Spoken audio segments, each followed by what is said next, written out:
One frosty eve at Montana, as blizzard devoured the peaks, a warden unlocked his gate upon catching a mild tap on the deck. Yet it wasn't a mortal. It wasn't a hunter. It was a small, wild pup quaking in the gale. And the initial task it done was view him in the orb and gave out a noise that nearly seemed like a term. From that period on, the warden's realm would never stay the alike.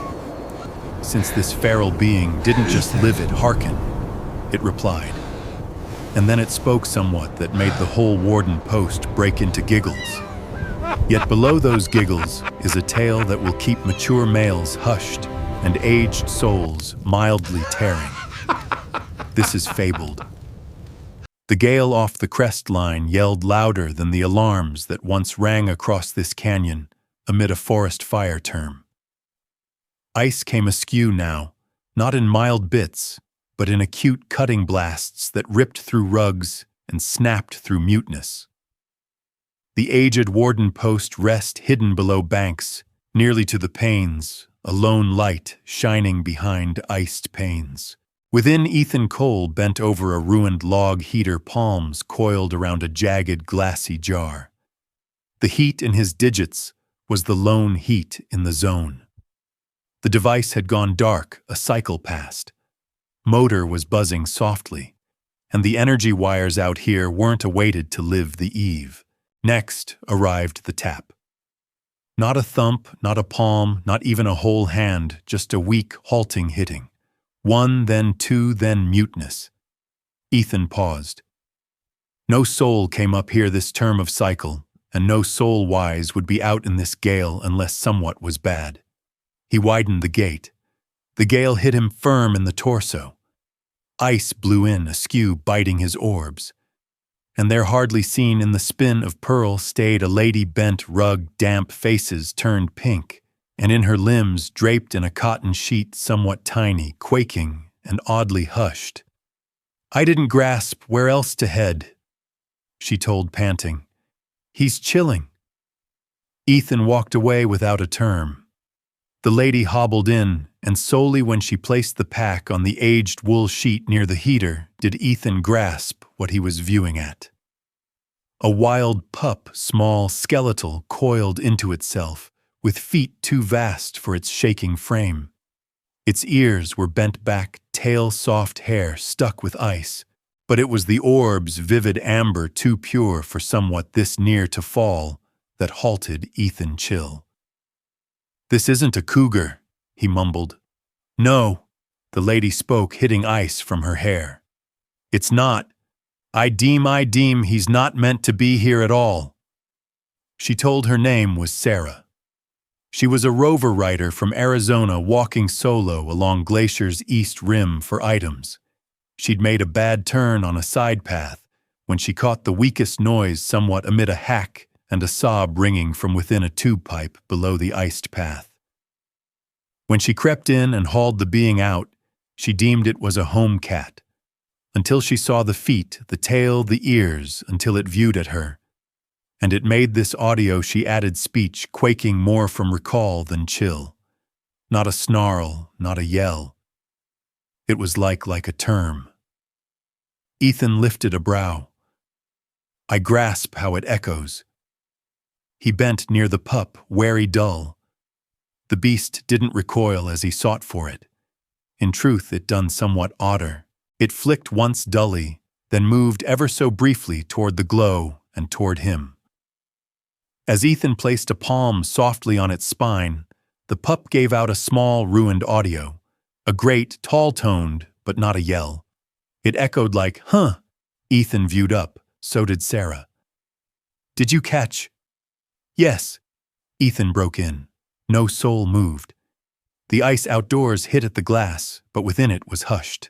The pup flicked again, orbs fixed on Ethan's face, and then it done it again. Huh. Oh, fine. Ethan breathed more to himself than to Sarah. This isn't common. The pup's bristles quivered. Its feet, though quaking, coiled toward his limb. Ethan shed his parka and spread it below the sheet, fixing the warm bulb from the lizard box they'd shelved past Vernal. This wasn't the initial feral beast he'd saved. Not by a far reach. He'd hauled dark bears out of spiky mesh, mended white hawks with ruined limbs, even jar-nursed elk infants after late ice.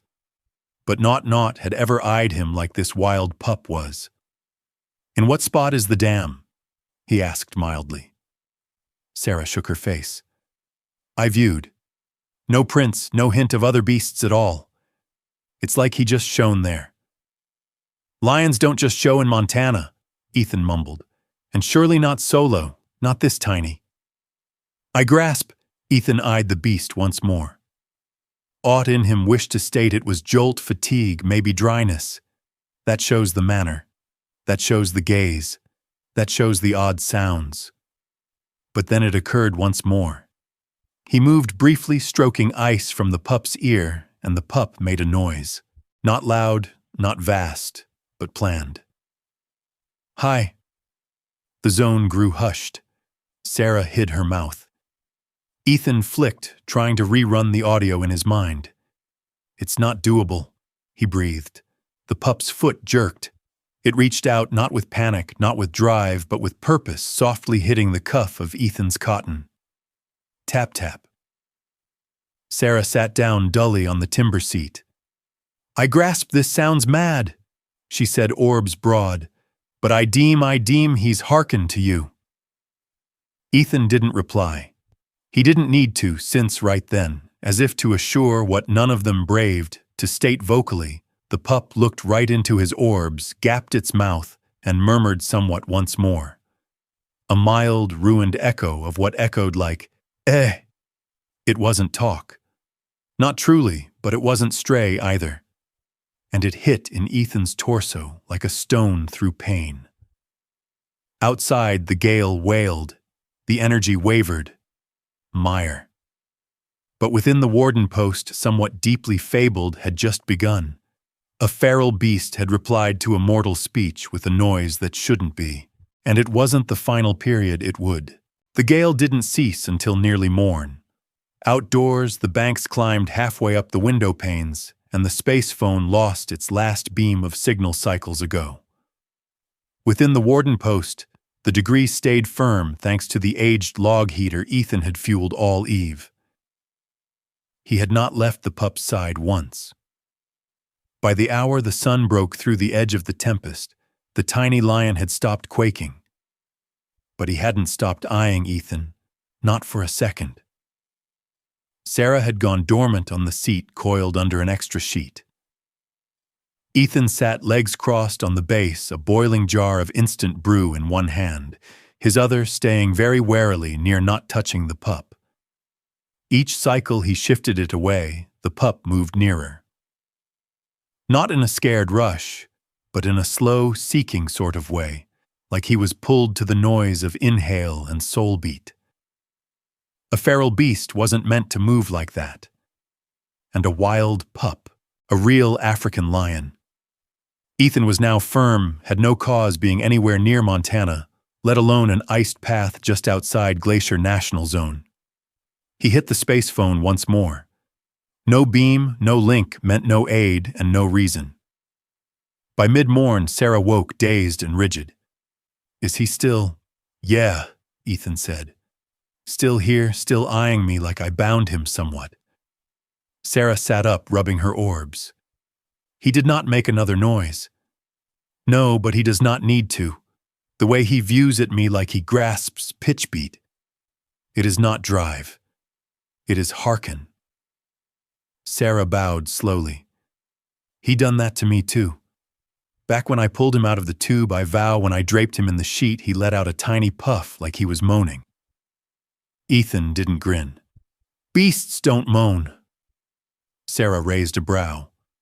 This one did. Ethan stood, joints cracking, and poured another jar of brew. His digits grazed his old PC bag near the goods rack. It was too chill to start, but he made a mind mark. If they ever got energy back, he needed to search somewhat aught about alien beasts being moved through the northern belt. Mortal trade, feral trade. These weren't terms he meant to use this week, But the high CPC ads around beast-saving items and feral guard had become more visible lately, and with good cause.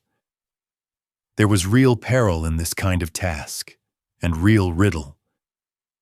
He bent near the pup again, reaching softly for the old heart tool. The lion didn't recoil as the cold metal touched its chest. Its soul beat was fast but firm, the way a youth's might echo after being scared but not yet ruined. "You shouldn't be here," Ethan breathed. The pup flicked once, then arrived the tap once more. Not a true tap, more like a dull thump on the rear gate. Ethan paused. Sarah coiled. The pup didn't stir. Ethan walked the lodge, dully drew the gate ajar, and was met by a blast of gale and a known mask. Jake Reynolds, the newest warden on the crew. Jake had likely been out all eve viewing climate posts or clearing out path marks. His hair was coated with ice, his ice lenses still up on his brow. "Gale ended my device," Jake told. "I deemed you'd be stuck in here. You fine." "True," Ethan said warily. "Walk in. You must view somewhat." Jake walked within hitting ice from his shoes. His orbs fell on Sarah first, then on the sheet near the heater. "What is that?" he asked. Ethan didn't reply. Jake walked near, bent, then at once pulled back. "Is that a cougar number?" Jake bowed nearer once, orbs closing. "That's not a forest cat. Hold, is that?" Ethan bowed. "Wild pup, African." Jake stood up firm, flicking like the zone had moved. "What the doom is a cat doing out here?" "That's the big value query." Jake viewed at Sarah. "In what spot you find it?" She told the tale. The tube duct, the noises, the solitude. Jake rubbed his pate. "That makes no logic. If it was left, someone had to bring it here. In this climate without prints, that's mad." Ethan looked back at the pup. "He's thin but not dying. Whoever bore him wasn't shunning him, just lost him or left him." Jake crossed his limbs. "And now what you're going to act, beast keeper?" Ethan didn't reply. The pup moved at the audio of Jake's speech. It raised its face a bit, orbs closing ears, jerking. Then it spun, planned back toward Ethan, and gave out a tiny, airy drone. It wasn't loud, wasn't acute, but it was exact. Jake flicked. "Did it just puff?" Sarah grinned. "Said you, he moans." Jake lifted both brows. "Fine. I'm truly uneasy." Ethan went back to his spot near the pup. It bent toward him once more. Not needy, not afraid, just their active linked. "There's somewhat else," Ethan said mildly. "He copied me." "Last eve." Jake scowled. "What do you mean copied?" He said a noise met tone, met beat. It wasn't a purr or a snarl, it was high. Jake viewed at him for a vast period. "Then you're weary." "I am, but I'm not dreaming this." Jake breathed, moving a gloved palm through his hair. "We must report this in. I don't grasp who. USDA, US Fish and Feral. One needs to track this. A pup like this doesn't just roam into Montana. It's likely marked banned." Ethan bowed. "We'll try the link once more after the motor heats the gear." He didn't speak what he was truly pondering. What if no soul was hunting for this pup? What if the pup had already picked where it wished to be? Later that day, with the ice at last slowing down, Ethan bore the pup into the tiny side zone filled with rescue tools and one old test desk kept from a pack care plan cycles past. He placed the pup down softly, fixing the sheet and viewing the feet, the limb joints, the ears for ice bite. No harm, just frailty, just mass loss. And an odd wit in those orbs that shook him more than aught else. "You're not meant to be here," he told once. The pup tipped its face. Outdoors, the gale wailed across the crest, and Ethan couldn't lose the sense that somewhat far off, one might be viewing this pulse with fear or worse remorse. As the sun fell behind the logs and the woods grew to shade, Ethan stayed by the pup's flank palm resting softly on its hair and sensed somewhat he hadn't sensed in cycles. Not awe, not care, Link, and it cowed the soul out of him. The ice started to thaw the next morn, not by much, but enough to give slow drops along the rims of the warden post, each one dropping in a mild, steady throb that rang through the hush. Ethan hadn't rested. Not truly. Each time he shut his orbs, he saw the pup's face caught that small, odd echo, the one that rang like, "Hi." He said himself it was folly. He told himself that dryness, fatigue, and chill could warp any beast's manner.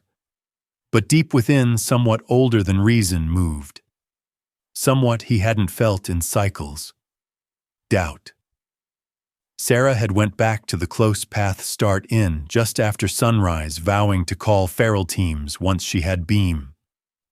Jake, ever the realist, had left before morn to start clearing the low path with the ice truck. That stayed Ethan solo with the pup, the heater, and the hush. At 7:42 a.m., the pup raised its head once. It didn't make a noise at first, just eyed him. And then as Ethan stayed by the bench, scooping dried eggs into a pot, the pup made a mild noise. Not loud, not acute, but planned. Somewhat amid a thrum and a query. "Hi." Ethan paused. He spun dully. "You're doing that on goal, aren't you?" The pup flicked, then hit the sheet with one foot. Tap, tap.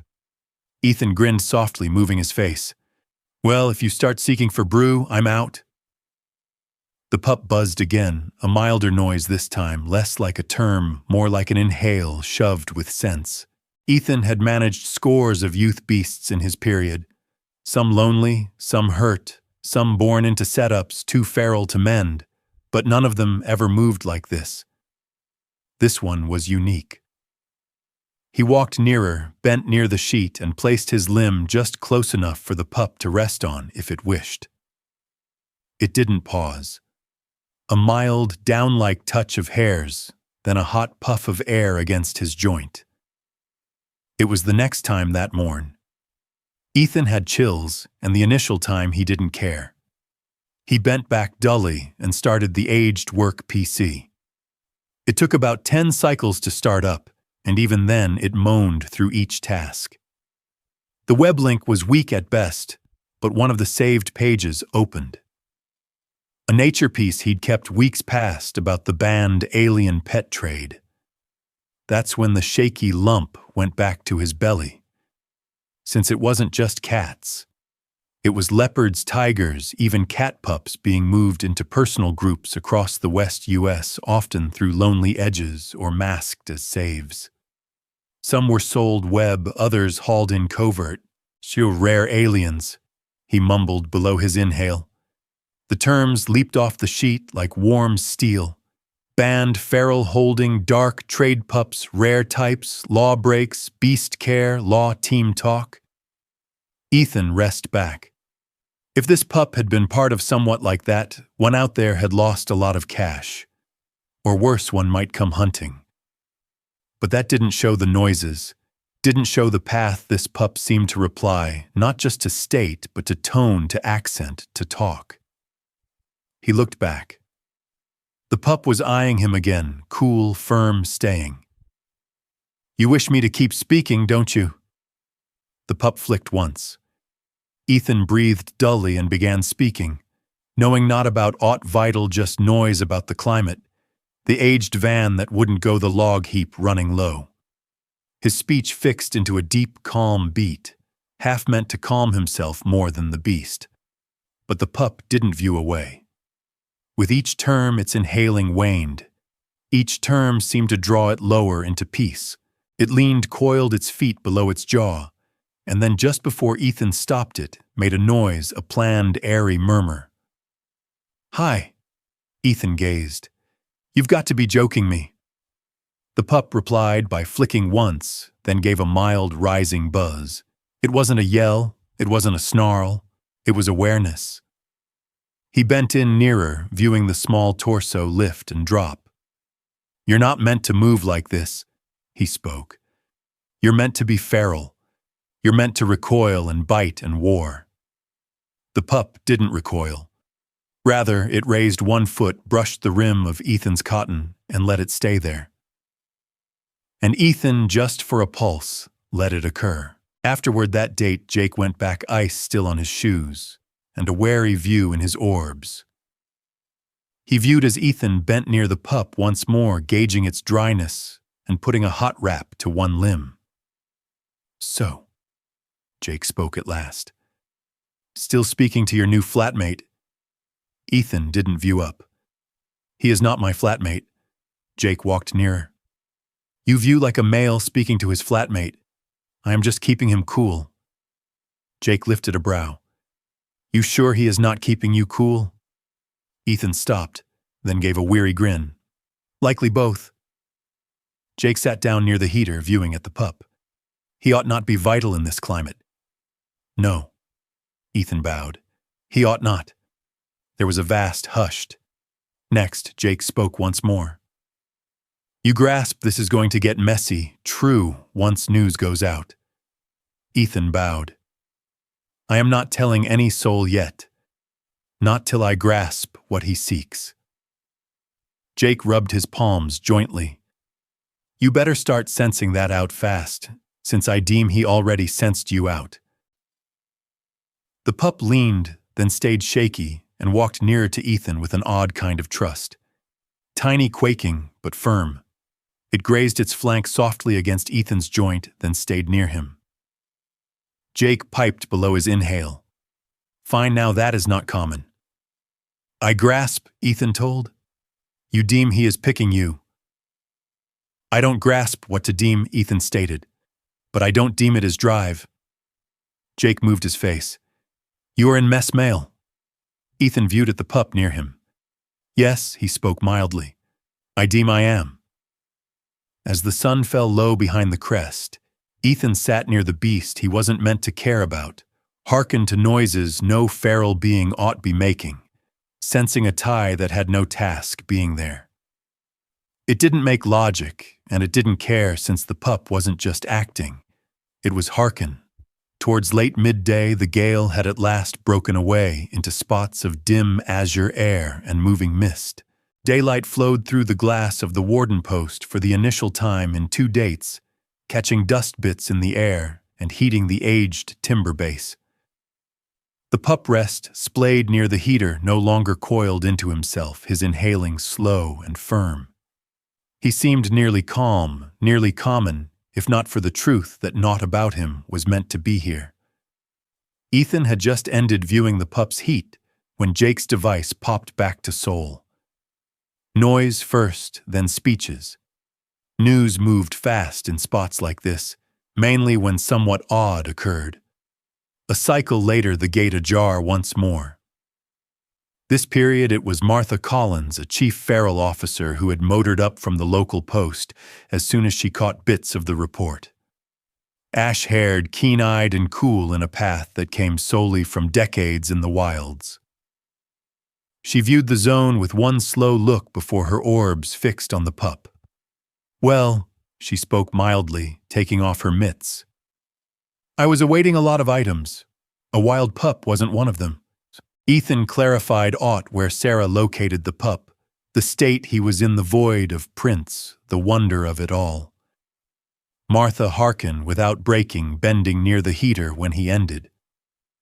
"He's vital since you done aught fine," she spoke. "That bit's plain. What's not plain is how he arrived here." Jake folded his limbs. "Or why he moves like this." Martha lifted a brow. "Moves like what?" As if on mark, the pup raised his face. His orbs aimed Martha as she spoke, then darted back to Ethan. He gave a mild, airy audio, hardly louder than wind flowing through reed. Martha flicked. Ethan coiled. "You caught that true? I done," she spoke dully. Jake gave out a brief giggle, more from dread than joy. "He done that? Hold, just hold." Martha bent nearer. "Fine, tiny soul." She spoke softly. "Quiet now." The pup's ears jerked. He eyed at her jaw, then back at Ethan. Next, he gapped his jaw and made a noise so near to the term that no soul could feign it wasn't planned. Hi. For a brief pulse, the zone went fully hushed. Next, Martha giggled. Not a big giggle, not taunting, just a jolted, real burst that slid out before she could halt it. Jake tracked, moving his face in doubt. Even Ethan sensed it, the firm lump in his torso easing as a mild giggle fled him too. Well, Martha spoke, drying her orbs. That's fresh. The pup seemed glad by the reply. He raised his face taller and gave out another mild noise, a bit louder this time, nearly proud.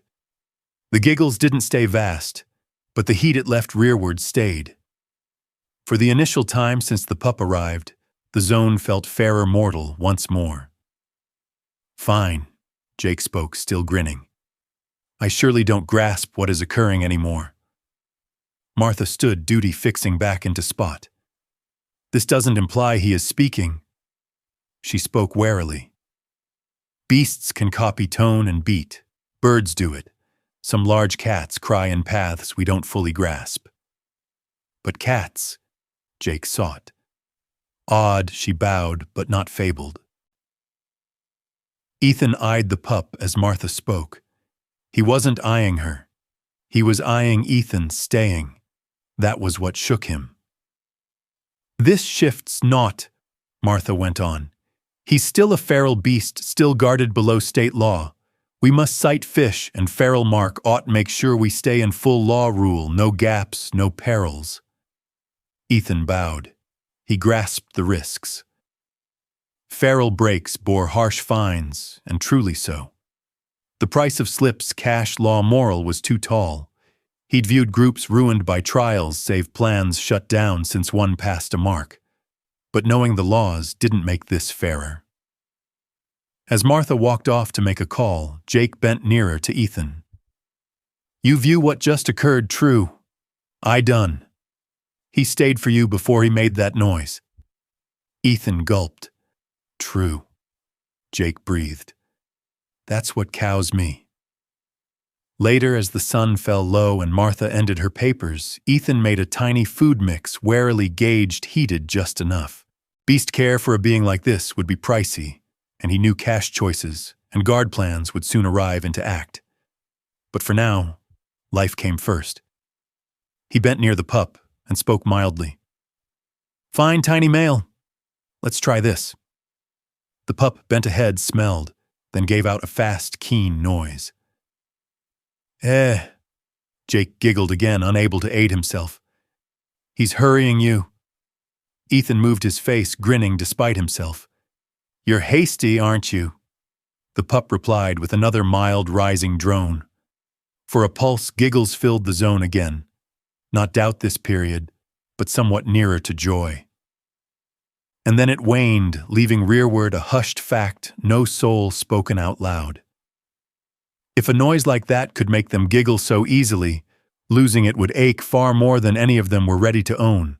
As dusk slid back over the peaks, Ethan sat near the pup, one palm staying on the base, near but not brushing. The pup moved, pushing softly against his limb, and gave out one final mild noise before resting down. Not a term, but somewhat near enough to remain with him long after the giggles were gone. The next few dates flowed in an odd beat, a blend of hushed icefall and the firm noise of tiny mild inhales near the flame. Ethan had shifted the pup into a temporary pen within the warden post's side zone, lined with heat sheets and a warm mat taken from rescue goods. The pup didn't object.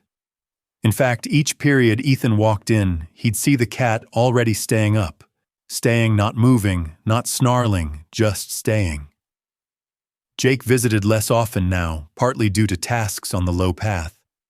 Partly since, though he never spoke it, he didn't grasp how to be in a zone where a wild pup moved like it grasped English. Martha, after speaking with the local chiefs, proved that no law files lived of an alien beast hauling or permit within a 300 menor zone. That, joined with no lost cargo reports and no tracking tags found on the pup, made things darker.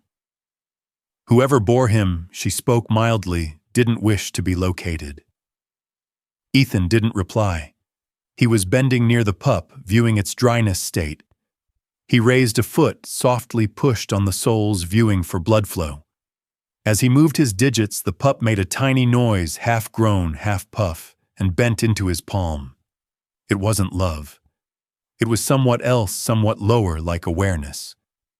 And then, as Ethan began to move away, the pup done it mot lan nua. It lifted one foot unasked and placed it softly against the cuff of Ethan's cotton. Not a shove, not a jerk, just a plain, firm touch. Ethan paused. The foot stayed there, warm and still, and for the initial time Ethan sensed somewhat that had naught to do with saving or rules or even life science. He sensed picked. He dully eased down to the base, staying legs crossed, his palm staying nearby. The pup didn't move the foot. In truth, he pushed in briefly, just enough to make sure Ethan didn't head off. Ethan eyed those amber orbs, and somewhat in his torso coiled. This wasn't meant to occur. He wasn't meant to care. Martha went back later that midday with a hauling box in the rear of her van and a printed group of forms, free papers, Beast Move joint notes with the Beast Haven in Idaho. She didn't speak it plainly, but Ethan could sense it in the path she didn't meet his orbs. This was the start of the end. The pup wouldn't stay much longer. 3 more dates. She spoke her speech expert. Once the paths are clear enough to pass through the gorge. Ethan bowed, grasped. He didn't trust his speech past that. That eve after the motor stopped for its usual 2-hour chill down the warden post grew dim. Solely the glow of the heater and a cell torch lit the zone. The pup moved in his sheet-lined pen, uneasy for the initial time in cycles. Ethan bent in, spoke calmly. "It is fine. I am here." The pup's ears rose at the noise of his speech. Then, without notice, he leaned, climbed halfway out of the pen, and slumped his frame crudely into Ethan's knees. Not as a sport not to play, but as if he couldn't stand the gap amid them anymore. Ethan didn't stir. The pup rested his face on Ethan's limb and gave out a long, airy puff. A pulse later, a mild noise tracked. Not quite a thrum, not a peep, but a soft term air-formed and pure. Ethan shut his orbs. It was too much. This was more than manner, more than bonding.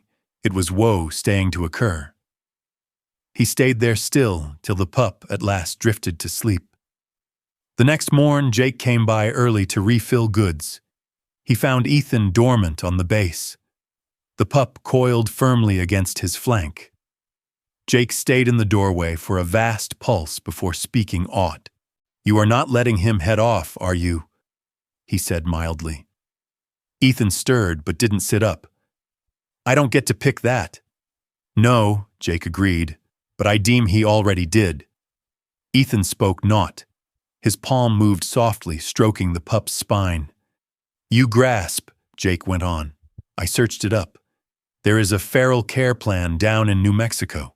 Vast spot paid by tech donors. They use AI to track beast manner, live data. They leap at a case like this." Ethan viewed up. "Why are you speaking me this?" And Jake moved his scapulas. "Since they might let him stay near to you. Maybe even keep viewing him legally. Might be finer than hauling him off to a haven where he is just a rarity." The citation of tech grants, beast data, and haven types made somewhat move in Ethan's head. He grasped the realm had shifted. Feral study wasn't just books and lenses anymore. It was Move Scouts, body stats, even speech chart programs. Likely, just likely, one could show this was past drive. Afterward, that date, Ethan sent a note to the lead. His palm quaked as he wrote, not since he feared denial, but since putting it in text made it true. He drew the pup's manner warily, shunning excess. He joined brief sound files, film bits, and notes. He didn't speak what he was truly cowed of, that the pup would head off, and he wouldn't. That eve, as the gale rose once more outdoors, Ethan went back to the pup's flank. The small cat, now getting power by the date, raised his face and gave out a hushed, dull noise, an inhale formed with goal. "Hi." It wasn't ideal, but it was enough. Ethan walked out, placed his palm softly over the pup's foot, and breathed, "I catch you, tiny male." The pup flicked Motlan Nua, and then surely he bent in and hit Ethan's joint like he recalled, like he never forgot. By the third morn, the ice banks had waned. The gale no longer wailed down the crest, and a dim amber sun had begun to burst through the logs in vast, mild rays. The soil felt cooler, rinsed. But within the warden post, a diverse sort of gale was settling. The pup was getting firmer. Ethan could view it in each motion. The path his scapulas rose with new goal. The path his paces, though still unsure, no longer quaked with moi trial. His hunger had grown twice. His hair duong-hu, denser, clearer. He was mending faster than Ethan awaited, faster than made logic. And moi pas ahead, the pup made duong-hu mot pas nearer to farewell. Martha went back just before midday, bearing a board and a blank mask that didn't trick any soul. Jake tracked rearward limbs full of coiled sheets and a steel hauling box. "They sighted from the haven." Martha spoke her speech flat. "They've freed a gap for him. They're sending a crew tomorrow midday." Ethan viewed down at the pup, who had just coiled into his knees once more after a brief walk around the zone. The cat raised his face at the audio of speeches flicking dully. "He is not ready," Ethan spoke mildly. "He is firm enough," Martha replied. Jake moved uneasy. "That spot is fine, Ethan. Vast pens, proven crew, not one of Enhung's street deals. That is not what I am caring about." Martha placed the board down. "Then what?" Ethan stood. "He views for me when I walk off. He replies to my speech more than any soul's else. He hits when I speak some terms. That is not care manner. That is link." Martha didn't debate. She just duong-hu weary. "Even knew you're fair," she told. "It doesn't shift the law. He's grouped as a limited alien type. He's not let to be reared outside of a legal post. You grasp that this isn't about what is heart-led. It is about what is legal." Jake walked in kinder. "That haven, New Horizons. They've got the papers, the rights. I cited their agent myself. They even use high feral watch like RFID tagging body stats, early health notes, tax tools to keep him secure. They're grave souls." Ethan spoke not, since he knew Jake was fair. New Horizons was one of the best paid feral groups in the West U.S., aided by personal funds and even bonds with firms acting in AI-led nature tech. They tracked aught from roving ways to sound marks in large cats. And most vital, they tracked the law. But they didn't have what the pup had picked. That evening, Ethan did not rest. He sat near the pup in the gloom, one palm staying softly on the small, warm frame that had come to signify far too much in far too brief time. The small cat was already napping, inhale mild feet hidden below his jaw.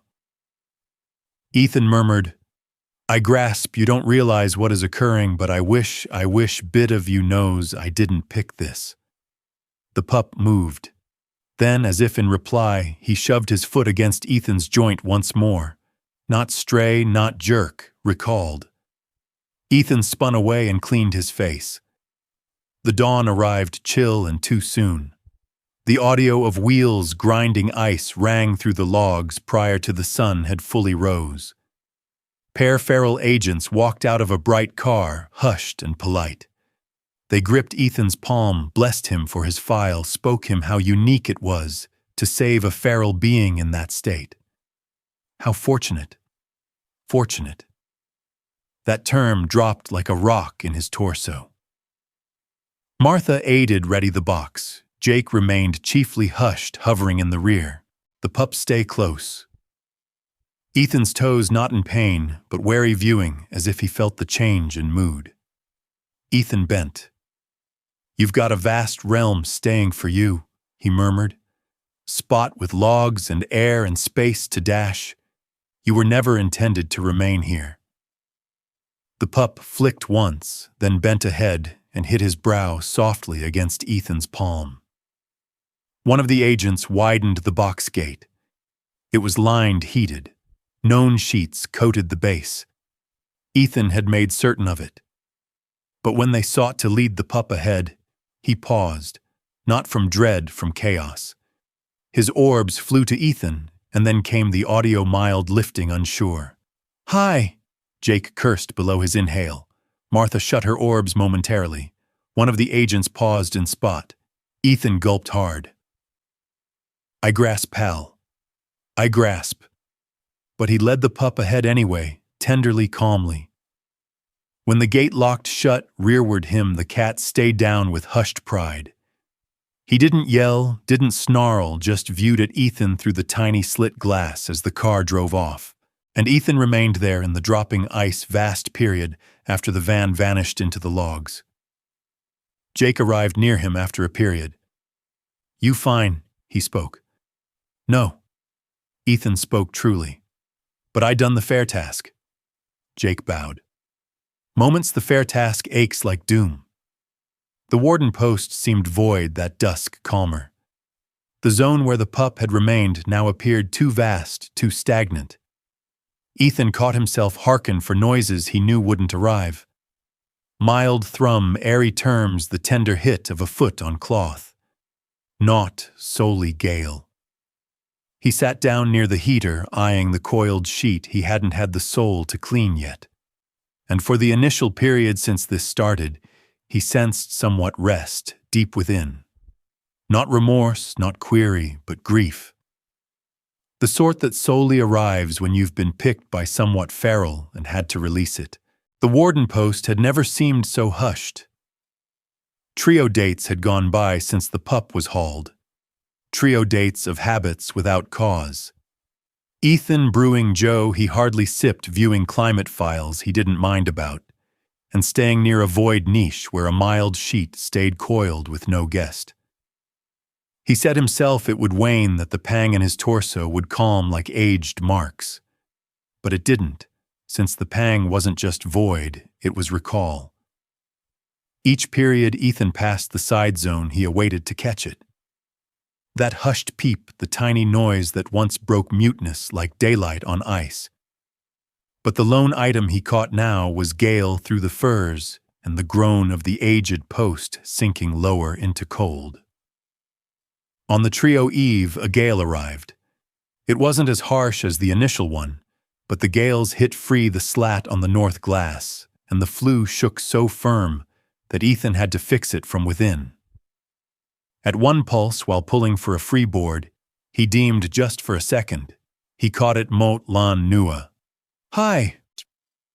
But it was solely the heater moaning. He went to bunk late, soul dense, and rest slight.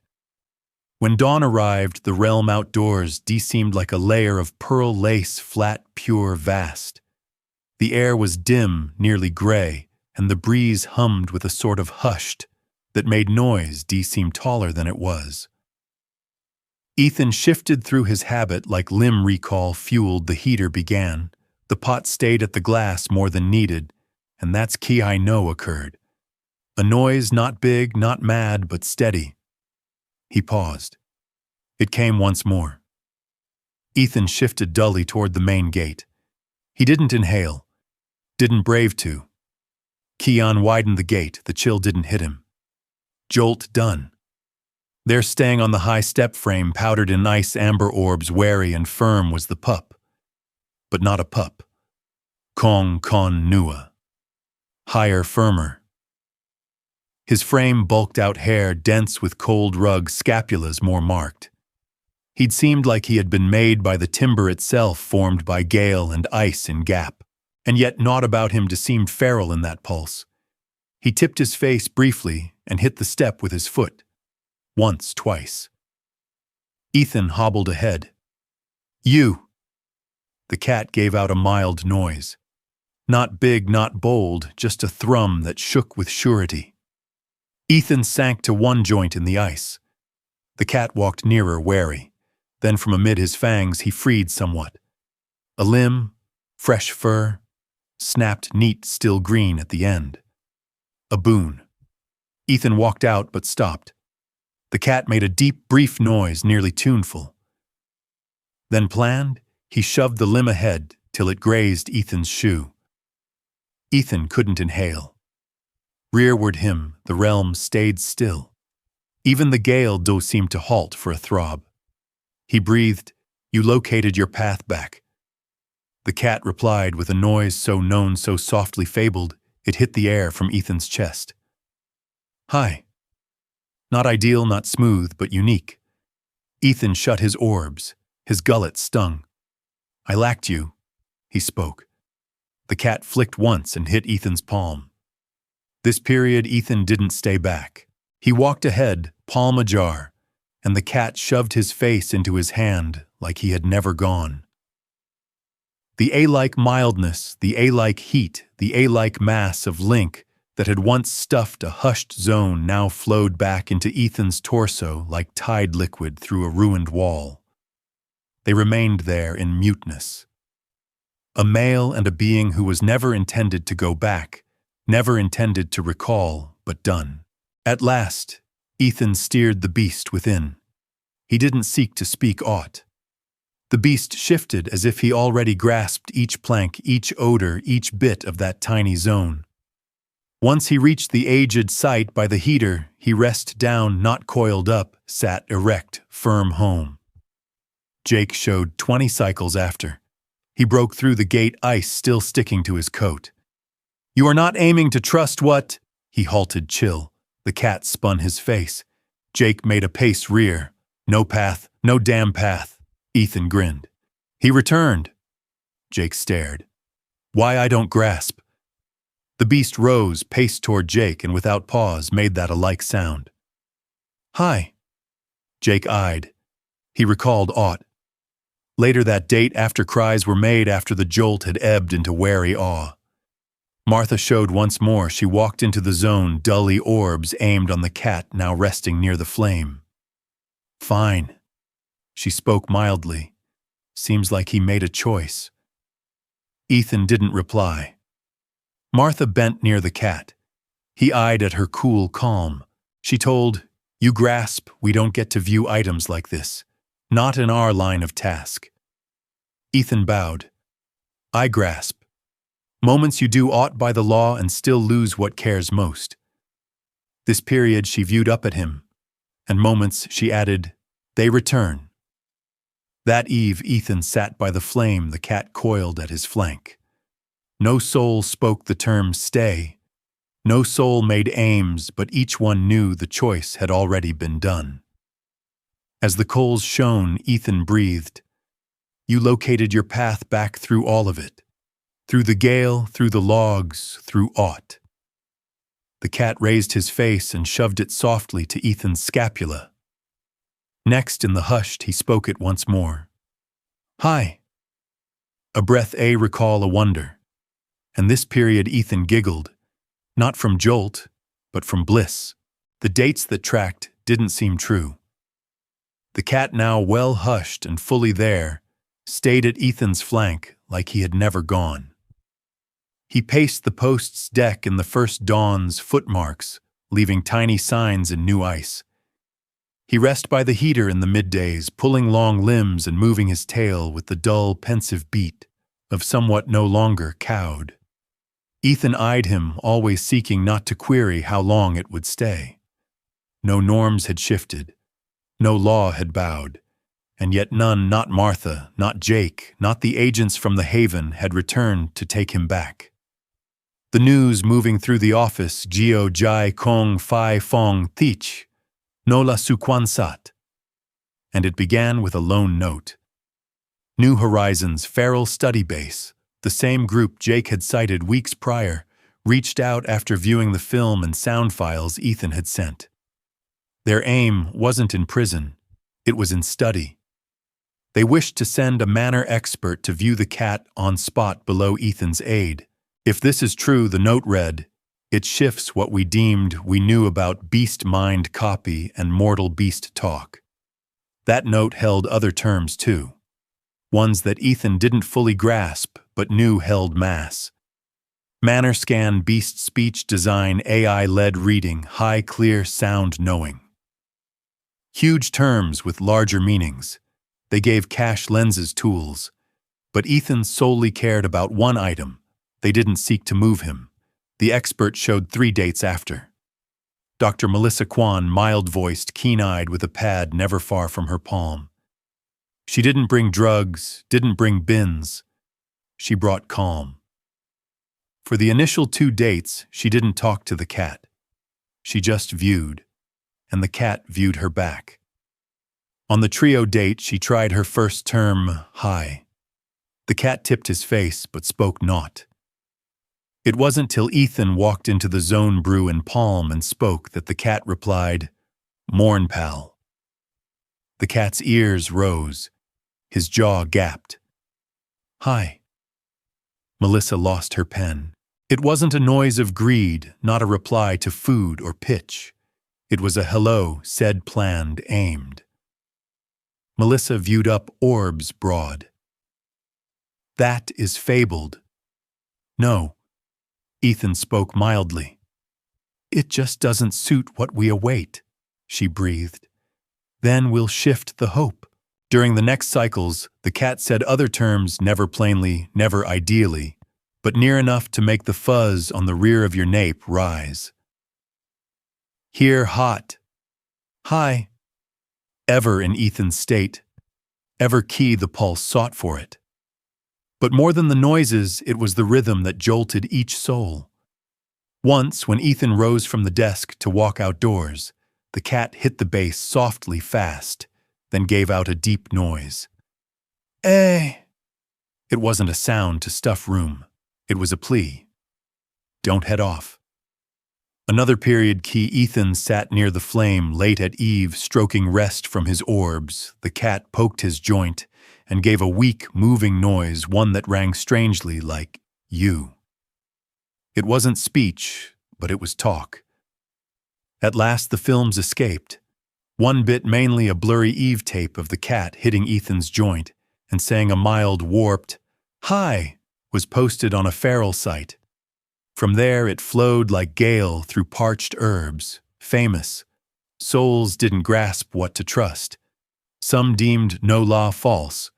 Others spoke it was copy, but most just viewed it once more, and once more. Since in a realm where so much duonghu chill and split jai la, somewhat unplanned, clean termless in all the paths that counted, and yet full of sense. By vernal, the ice had thawed. The timber path going out of the post gapped up again, showing green stems and moist soil. The cat spent more period at the woods, now orbs scanning the gap. He wasn't uneasy. He was recalling. Ethan knew what was arriving, had known it from the start. On the final morn, the cat stayed at the edge of the logs. Ethan stayed rearward, him palms in his coats. "You ready, I wish." The cat didn't spin, just raised his face, briefly ears ahead. Ethan walked nearer, and the cat spun, walked back, shoved his brow softly into Ethan's torso, then hit him once on the joint, then again, and at last, so mild, no ko, the law, the wind. "Hi." Ethan bent limbs coiled softly around the nape of the being that had coached him more than texts or drill ever could. His speech broke. "You don't have to speak aught. I catch you." The cat pulled back, met his orbs one final period, then spun toward the woods. He didn't dash. He didn't view back. He vanished into the logs like he pertained to them, but he left somewhat rearward. A muteness that didn't duonghu void a gap that still held state, a speech that had never truly sought terms. That dusk, Ethan stayed on the deck, eyeing at the path. Jake showed with pair brews and didn't seek aught, just gave one over. "You fine?" he asked at last. Ethan bowed. "I am not gloomy." "No, I was picked." Ethan spoke. That is plenty. And from the logs past, deep in the growing gloom, a weak noise rose and sank. Mild, pure, known like a murmur born on fir-scented gale. Hi, if this tiny cat's trek moved your soul even a bit, tell us. Just put a 1 in the remarks if you trust few ties never wane, no care how feral they start.